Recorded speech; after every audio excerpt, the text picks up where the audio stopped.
warahmatullahi wabarakatuh. Perkenalkan, nama saya Nadia Hasanah dengan NIM 211340123. Di sini saya ingin memenuhi tugas mata kuliah mikrokonseling, yaitu dengan membuat pengadministrasian instrumen data. Instrumen yang saya pilih adalah sosiometri. Sosiometri sendiri itu adalah suatu alat atau instrumen yang ada pada bimbingan konseling yang berfungsi untuk meneliti suatu hubungan interaksi sosial yang terjadi pada suatu kelompok tertentu, yaitu suatu kelompok besar maupun kelompok kecil. Oke, langsung saja kita lihat di video berikutnya.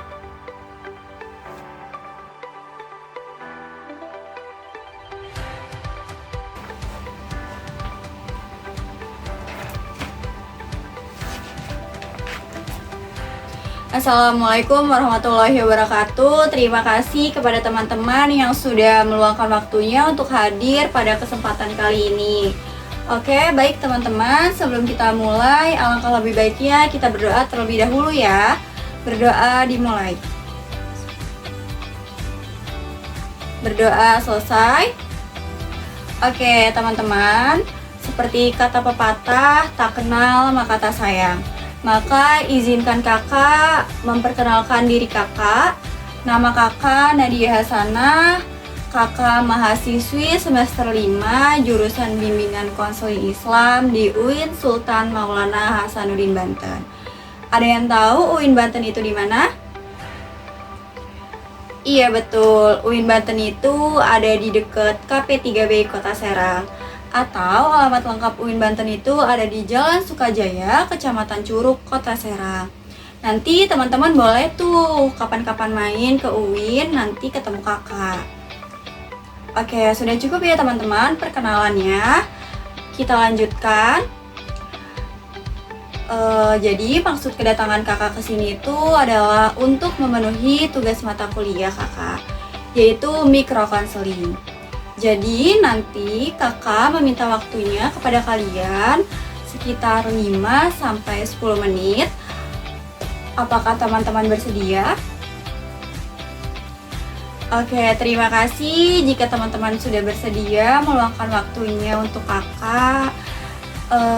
Oke, selanjutnya kita lanjutkan. Ada yang tahu hari ini kita akan melakukan apa?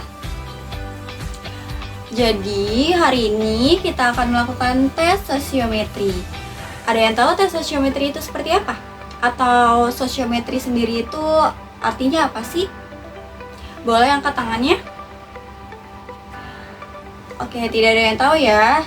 Baik, kakak jelaskan. Jadi tes sosiometri itu adalah suatu instrumen yang ada di dalam bimbingan konseling yang berfungsi untuk meneliti suatu hubungan interaksi sosial yang terjadi pada kelompok tertentu, baik kelompok kecil maupun kelompok besar. Sampai sini paham teman-teman? Oke, jika paham kita lanjutkan ya. Jadi nanti kakak akan memberikan satu pertanyaan dan teman-teman akan menjawab 2 pertanyaan. Contoh pertanyaannya itu seperti sebutkan 2 teman yang senang diajak bercerita. Oke, sampai sini paham? Oke, jika mengerti, langsung saja kita mulai ya. Kakak minta tolong siapkan 1 lembar kertas dan siapkan alat tulis teman-teman masing-masing. Sudah? Oke.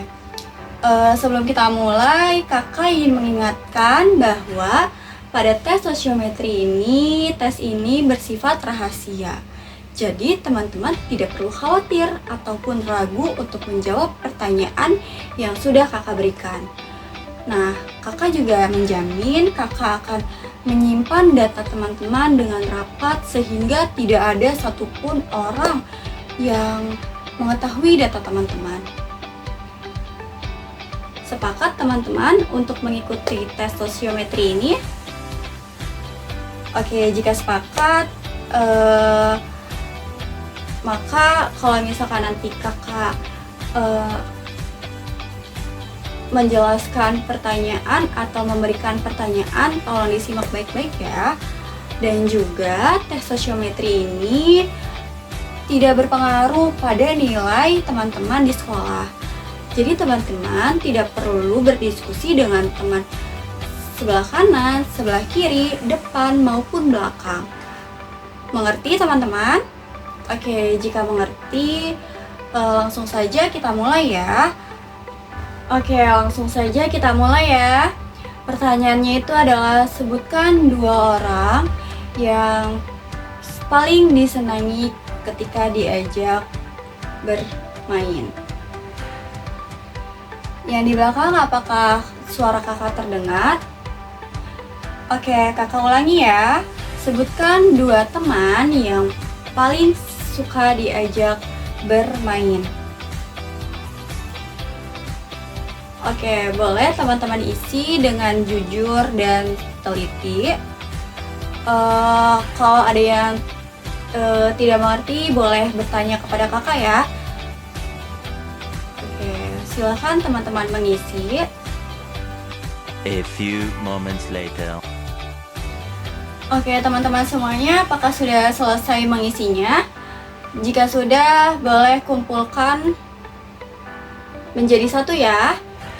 Nah, ini adalah hasil data dari teman-teman yang sudah menjawab.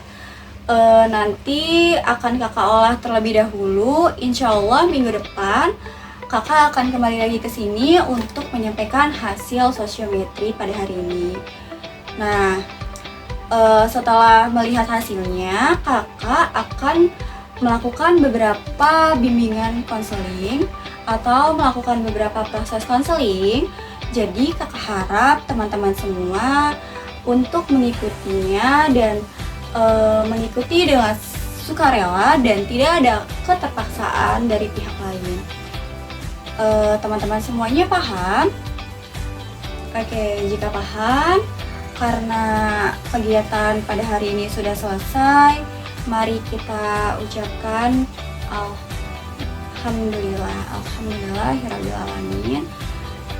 Terima kasih kepada teman-teman semuanya yang sudah meluangkan waktunya untuk hadir dalam proses need assessment kali ini atau tes sosiometri pada hari ini. Nanti kakak akan kembali lagi minggu depan ya.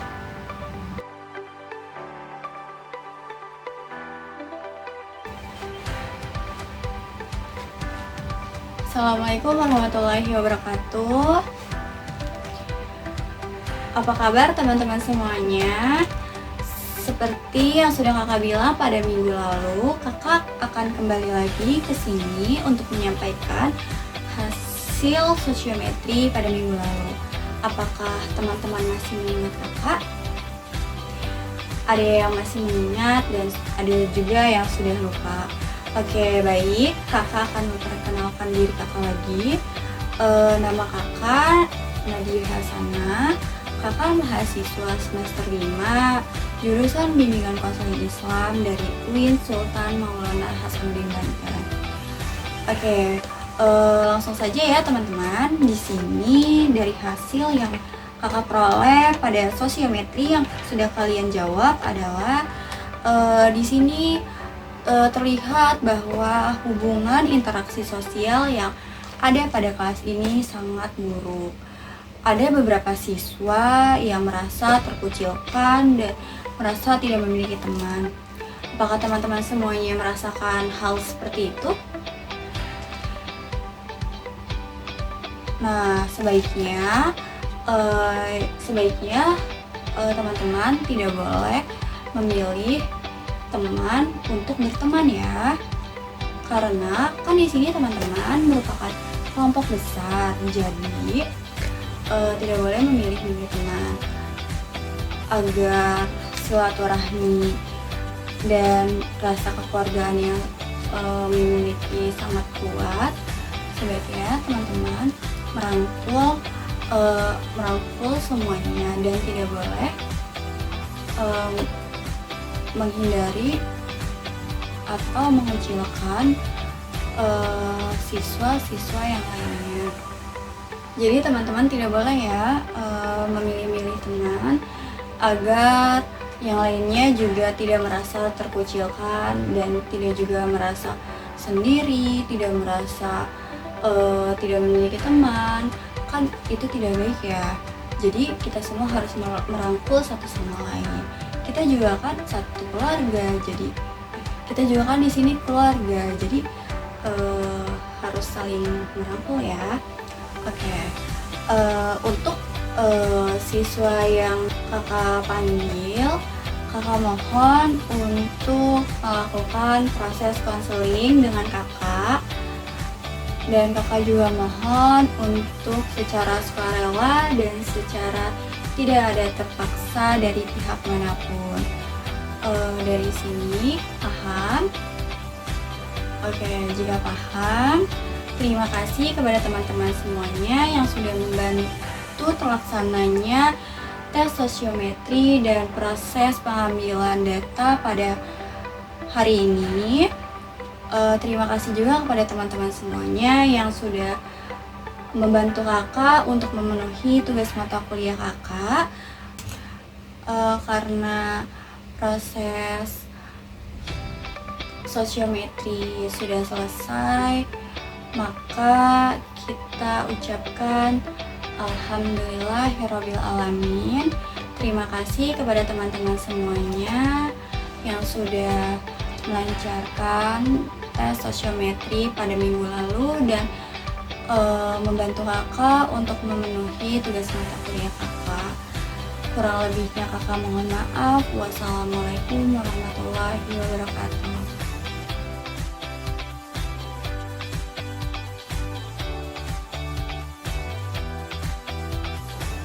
Assalamualaikum warahmatullahi wabarakatuh. Di sini saya akan menjelaskan bagaimana sosiometri diubah menjadi program semesteran.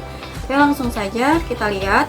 Di sini ada inisial siswa, jenis kelamin, pilihan pertama dan pilihan kedua. Yang pertama itu saya memberinya inisial dengan A1, berjenis kelamin perempuan. Dia memilih B1 sebagai pilihan pertama dan A5 sebagai pilihan kedua. Selanjutnya ada A2, dia memilih B5 sebagai pilihan pertama dan B2 sebagai pilihan kedua. Kemudian ada A3, dia memilih B2 sebagai pilihan pertama dan A4 sebagai pilihan keduanya. Selanjutnya ada A4, dia memilih A1 sebagai pilihan pertama dan B5 sebagai pilihan keduanya. Selanjutnya ada A5, memilih B2 sebagai pilihan pertama dan memilih B1 sebagai pilihan kedua. Begitupun seterusnya ya teman-teman.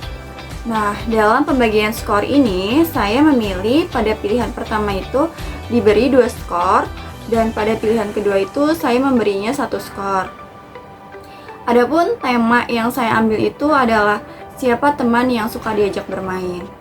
Oke, selanjutnya pada format sosiometri ini ada tabel tabulasi arah pilih.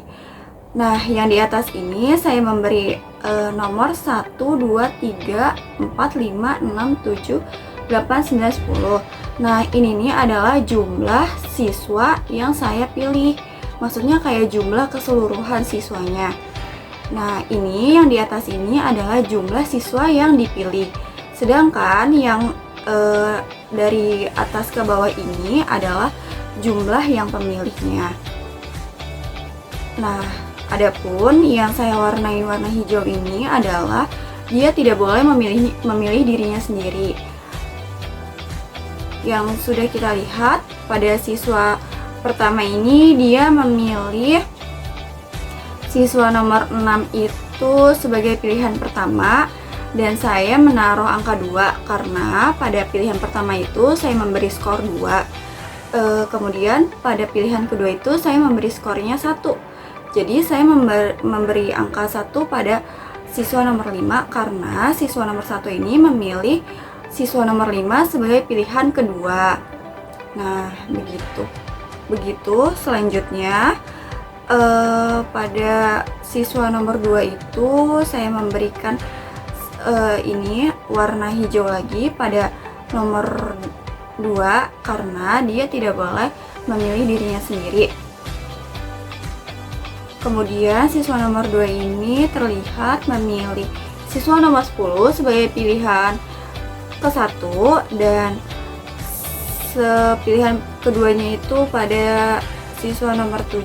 Jadi saya memberi angka 1 di nomor 7 ini. Selanjutnya ada siswa nomor 3, dia memilih siswa nomor 7 sebagai pilihan pertama, dan pada siswa nomor 4 itu dia memilihnya sebagai pilihan kedua. Selanjutnya ada siswa nomor 4 memilih siswa nomor 1 sebagai pilihan pertama dan siswa nomor 10 sebagai pilihan kedua. Gitu ya teman-teman. Jadi diingat pada pemberian skor itu pilihan pertama itu 2 skor dan pilihan kedua itu 1 skor. Jadi tidak boleh ada yang keliru. Oke, pada siswa nomor 6 itu dia memilih siswa nomor 1 sebagai pilihan pertama dan siswa nomor 9 sebagai pilihan kedua. Oke, lanjut saja pada tabel jumlah skor nih. Pada tabel jumlah skor itu kita menjumlahkan keseluruhan nilai yang siswa dapat. Contohnya kayak misalkan pada siswa nomor 1 dia mendapatkan 4 poin karena 2 ditambah 2. Kemudian pada siswa nomor 2 dia mendapatkan 6 poin. Di sini terlihat ada 2 ditambah 2 ditambah 2. Itu kan jumlahnya jadi 6. Oke. Selanjutnya ada siswa nomor 3 itu dia mendapatkan 2 poin doang. Nah, ini terlihat kan di sini angka 2-nya cuma 1. Nah, jadi dia tulisnya 2 di sini. Ini menghitungnya dari atas ke bawah ya, bukan dari samping. Jadi ini dari atas. Oke, lanjut pada tabel jumlah. Nah, kita lihat ini nih kayak dia tuh berapa banyak siswa yang memilih dia. Nah, pada siswa nomor 1 itu kan ada 2 pemilih. Jadi kita tulis di sini 2 dan kemudian ada siswa nomor 2 itu dia ada 3 orang pemilih. Jadi kita lihat di sini dan kita tulis angka 3. Nah, kalau yang nomor 3 itu kan dia cuma ada 1 pemilih. Jadi dia kita tulis di sini angka 1. Ingat ya, ini ngitungnya dari atas ke bawah, bukan dari samping ya. Oke, lanjut kita pada tabel jumlah pertama. Nah, ini kita lihat ada berapa angka 2 di dalam banyaknya pemilih. Jadi kayak misalkan ini angka 2-nya ada berapa nih? Kita hitung jumlahnya gitu. Pada siswa pertama ini kan angka 2-nya ada 2. Jadi kita tulis di sini angka 2. Dan kemudian pada siswa kedua ini angka 2-nya itu kebetulan ada 3. Nah, ini kita tulis di sini angka 3. Siswa yang ketiga itu ada 1 doang kan, kita tulis di sini angka 1. Sedangkan kalau siswa nomor 4 ini sama sekali tidak ada angka 2-nya, maka kita tulis 0 di sini. Nah, selanjutnya ada siswa nomor 5. Itu juga sama dengan siswa nomor 4, dia tidak ada yang memilih pada pilihan pertama. Jadi kita tulis 0 di sini. Kemudian siswa nomor 6 itu yang angka 2-nya itu cuman ada 1. Jadi kita tulis 1 di sini. Siswa nomor 7 itu terlihat yang pemilih pertama itu ada 1, 2. Nah, kita tulis di sini angka 2. Begitu ya, teman-teman. Jadi ini tuh kita melihat ada berapa banyak angka 2 di dalam jumlah si pemilih itu. Oke, selanjutnya jumlah kedua. Ingat ya, teman-teman, jumlah kedua itu skornya 1. Jadi kita hanya melihat ada berapa banyak angka 1 pada siswa yang terpilih ini. Nah, ini pada tabel siswa pertama itu tidak ada angka satunya, jadi kita tulis 0. Pada tabel siswa kedua ini juga sama, tidak ada angka satunya, jadi kita tulis 0 juga. Nah, siswa nomor 3 juga sama ya teman-teman, seperti siswa nomor 1 dan siswa nomor 2. Nah, kemudian siswa nomor 4 ini terdapat angka 1 di tabel tabulasinya. Jadi kita tulis 1 di sini karena ada satu orang yang memilih dia sebagai pilihan kedua. Oke, kita lanjut pada siswa nomor 5. Ini juga terdapat satu orang pemilih pada pilihan kedua. Nah, pada siswa nomor 6 ini juga terdapat 1 pada tabel tabulasinya sebagai pilihan kedua. Nah, ini yang siswa nomor 7 terdapat angka satunya itu sebanyak 2. Jadi kita tulis di sini angka 2 di sini ya. Nah, begitu pun selanjutnya ya teman-teman. Oke, lanjut pada format selanjutnya ada indeks pemilihan pertemanan. Di sini terlihat ada indeks atau kode siswa dan nilai. Pada nomor pertama itu ada kode A1 dengan nilai 0,44. Nah, rumus dari nilai ini adalah jumlah skor dibagi jumlah siswa dikurangin 1 sama dengan 0,44. Nah, kenapa kok harus dikurangin 1? Karena 1 itu adalah udah nilai mutlak dari rumus sosiometri ini sendiri. Jadi di sini kan jumlah siswanya 10, jadi dikurangin 1 jadi 9. Jadi 4 dibagi 9 hasilnya 0,44. Nah, sedangkan siswa nomor 2 itu terlihat jumlah skornya itu mendapatkan skor 6 dibagi 9 sama dengan 0,66. Selanjutnya siswa nomor 3 itu mendapatkan skor 2 kemudian dibagi 9 sama dengan 0,22. Begitupun seterusnya ya teman-teman. Pada sosiogram ini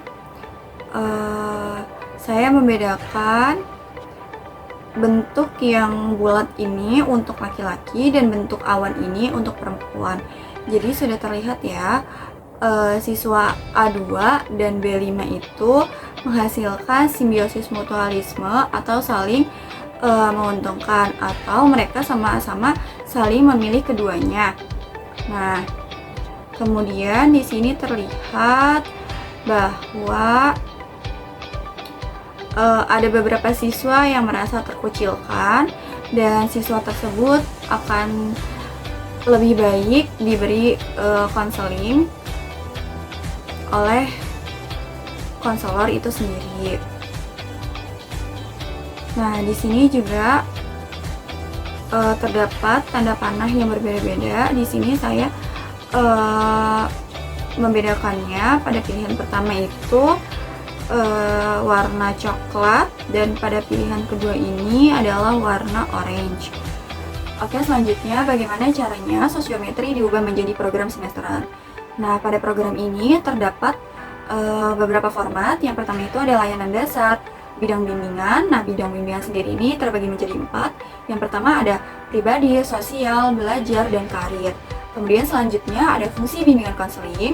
Nah, dari fungsi ini untuk apa aja sih proses bimbingan atau konseling yang konselor lakukan? Kemudian di sini ada tujuan dari konseling itu sendiri. Nah, yang selanjutnya itu ada sasaran dan terakhirnya itu ada waktu. Nah, di sini terlihat ada bimbingan klasikal. Saya menaruh pada bidang pribadinya itu dengan topik cara mempunyai kepercayaan diri. Mengapa saya mengambil topik ini? Karena seorang konselor itu harus mempunyai kepercayaan diri yang tinggi terhadap dirinya sendiri agar mereka itu dapat berinteraksi dengan baik atau dapat melakukan hubungan sosial dengan baik.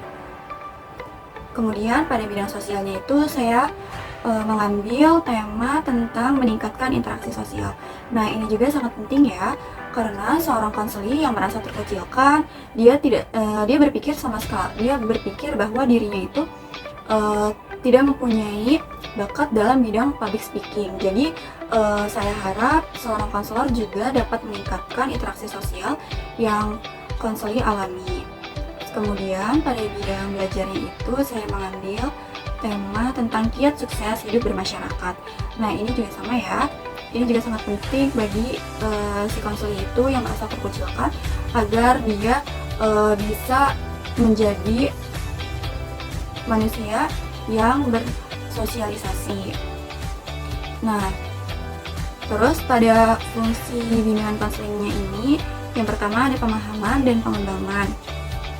Kemudian tujuannya itu memberikan informasi kepada peserta didik atau konseli dengan program bimbingannya. Nah, kemudian pada bimbingan kelompoknya, saya mengambil pada bidang pribadi, saya mengambil topik cara mengenali karakter diri sendiri. Ini juga sangat penting agar si konseli sendiri itu mengenali dulu bagaimana karakter dia sebelum berteman. Kemudian pada bidang sosialnya ini, saya mengambil topik cara menghargai perbedaan pendapat teman sebaya. Kita sebagai makhluk sosial, alangkah lebih baiknya kita menghargai perbedaan pendapat teman kita. Nah, karena kita tidak boleh menjadi manusia yang egois atau manusia yang mementingkan pendapat sendiri. Pada bidang karir, saya mengambil topik menolak tekanan negatif dalam teman sebaya. Nah, mengapa saya mengambil topik ini? Karena pada pertemanan itu tidak selamanya positif, adapun juga dampak negatifnya. Maka dari itu, saya mengharapkan konseli itu sendiri dapat menolak ajakan yang berupa ajakan negatif yang diberikan oleh temannya. Oke, selanjutnya pada papan bimbingan ini terdapat pada bidang pribadi itu tips dan trik dalam pengembangan diri. Nah, pengembangan diri ini bisa kita lihat melalui hobi konseli, sesuatu yang konseli sukai kita bisa kembangkan sehingga menjadikan konseli itu menjadi berkembang. Nah, kemudian sasarannya itu masih sama, yaitu siswa kelas 9 MTSN 1 Kota Serang. Nah, pada pengembangan hubungan sosial ini terdapat bagaimana caranya menjaga kerukunan antara teman sebaya, terus bagaimana caranya menjadi manusia yang bersosialisasi tinggi. Nah, jadi nanti saya harap konseli juga dapat menjadi manusia yang bersosial tinggi. Pada bidang belajarnya, ada kemampuan mengolah masalah belajar dengan memanfaatkan kerjasama dengan teman. Nah, ini tuh contohnya seperti kerja kelompok yang ada di kelas. Nah, jadi dari kerja kelompok itu kan kita bisa mendapatkan hubungan sosial antara teman sekelas. Kemudian pada bidang karir itu terdapat kemampuan menyesuaikan pilihan karir dengan memanfaatkan kerjasama antara kelompok. Pada konferensi kasus, ada pembahasan kasus mengenai masalah pribadi siswa. Pada bidang sosialnya itu ada pembahasan kasus mengenai masalah hubungan sosial. Kemudian yang terakhir ada dukungan sistem. Dukungan sistem itu saya mengambil kunjungan rumah. Pada bidang pribadi itu saya mengambil topik mengenali masalah melalui anggota keluarga. Kemudian pada bidang pribadi ini saya mengambil topik ini karena seorang konseli itu tidak selamanya merasa terbuka oleh seorang konselor itu sendiri. Maka dari itu kita bisa mengenali masalah dari klien atau konseli itu melalui anggota keluarganya seperti paman, bibi, kakek, nenek, ataupun adiknya sendiri.